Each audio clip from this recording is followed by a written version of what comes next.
toi, Thomas, ton meilleur conseil anti-slice, ça serait quoi?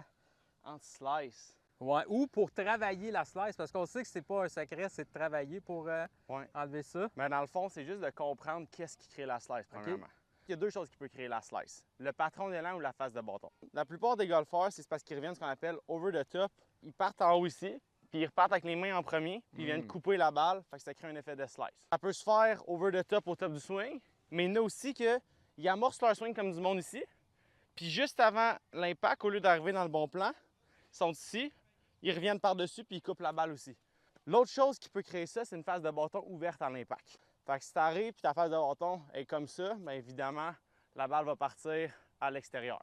Si c'est votre patron d'élan, ça va vraiment être d'essayer de penser de garder le bâton plus à l'arrière de vous, de revenir dans un patron à l'intérieur.